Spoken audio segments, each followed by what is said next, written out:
এখানে ওয়েস্ট এখানে আমরা রিল্যাক্স হচ্ছে কি এরকম করে মাপ নেব এবং এটা টান দেব না নরমাল, ঠিক আছে।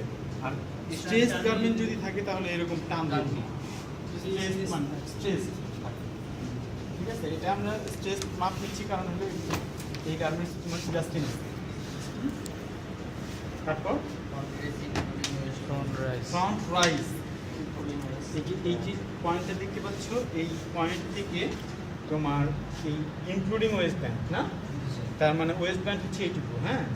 ইনক্লুডিং ওয়েস্ট ব্যান্ড মানে এখান থেকে এই পর্যন্ত যে ডিস্টেন্স, এটা হলো ফ্রন্ট রাইজ, ঠিক আছে। তো একই সাথে আমরা ব্যাক রাইজও শিখে ফেলি। তাহলে ব্যাক রাইজ এটা যখন আমরা উল্টানোর পর এখান থেকে সেম ডিস্টেন্স ব্যাক রাইজ এবং ফ্রন্ট রাইজ, হ্যাঁ। 17 নম্বরে দেখো এখানে ব্যাক রাইজ, ঠিক আছে। তারপরে আছে কি seat at 25 centimetre from waist band, হ্যাঁ। ওয়েস্ট ব্যান্ড যদি আমরা বলি তাহলে এখান থেকে 25 সেন্টিমিটার ইনক্লুডিং ধরি আমরা 25 সেন্টিমিটার এখানে এই বরাবর আসবো, ঠিক আছে। আর এখানে আমরা 25 সেন্টিমিটার এই বরাবর আসবো। তারপর এখান থেকে এই পর্যন্ত যে ডিস্টেন্সটা আছে সেই ডিস্টেন্সটা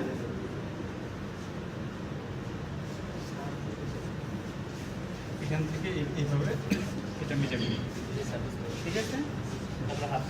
তারপরে হাফ থাই যখন মেজার করবো আমরা এইটাকে গার্মেন্টসটাকে এরকম ফ্ল্যাট করে বিছাবো। বিছানোর পরে এই সেলাই থেকে না, একদম এই মাথা থেকে এই ডিস্টেন্স পর্যন্ত দূরত্ব, এটা হবে হাফ থাই, হ্যাঁ।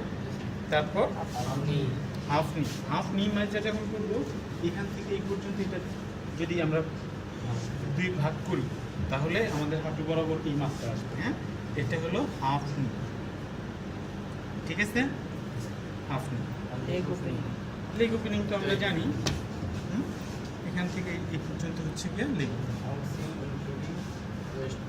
আউট সিম যদি থাকে তাহলে, যদি ইনক্লুডিং ওয়েস্ট ব্যান্ড থাকে তাহলে তো বুঝতেই পারো আউট সিম। দেখো আমরা গার্মেন্ট যখন করি, তোমার এই বাইরের দিকে একটা সেলাই আছে, ভিতরের দিকে একটা সেলাই আছে। বাইরের সেলাইটাকে বলবো আউট সিম আর ভিতরেরটা হলো ইন সিম, ঠিক আছে। তো যদি শুধু আউট সিম থাকে তাহলে সাধারণত আমরা এক্সক্লুডিং ওয়েস্ট ব্যান্ড নিই। যদি আমার এটা বলেই দেওয়া থাকে যে ইনক্লুডিং ওয়েস্ট ব্যান্ড, তাহলে এই মাথা থেকে ওয়েস্ট ব্যান্ড সহ এই ডিস্টেন্স। এক্সক্লুডিং হলে এখান থেকে, হ্যাঁ, এইটুকু ওয়েস্ট ব্যান্ড। ইনক্লুডিং মানে এটা সহ, এক্সক্লুডিং মানে এটা, ঠিক আছে। তারপরে ইনসিমাস, দেখো ইনসিমাস না, ইনসিম হলো এই সেলাইটাকে বলি আমরা এখান থেকে এই শেষ পর্যন্ত, ঠিক আছে। ফ্লাই লেন্থ হচ্ছে কি তোমার এই যে এইখান থেকে এই পর্যন্ত, এটা হলো ফ্লাই লেন্থ, এই আউটার সেলাই পর্যন্ত, হ্যাঁ। ফ্লাই উইডথ হচ্ছে এখান থেকে লাস্ট সেলাই পর্যন্ত, এইটুকু হলো ফ্লাই উইডথ, ঠিক আছে। পয়েন্ট পকেট হচ্ছে শুধু পকেট ওপেনিং না, পকেট ওপেনিং হচ্ছে এখান থেকে এই ঘুরে ঘুরে হ্যাঁ কার্ভ আকারে এটা, হ্যাঁ। আর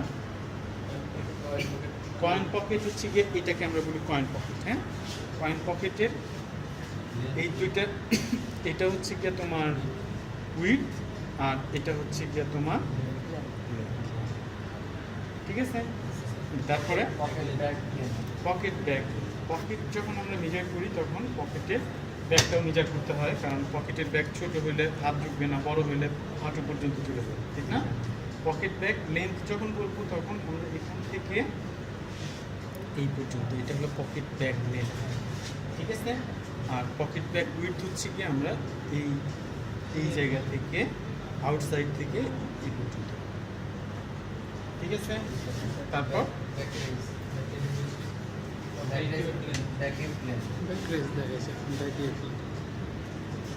এটা করার জন্য আমরা এটাকে আবার কি আছে ব্যাক ইউ প্লেন, হ্যাঁ।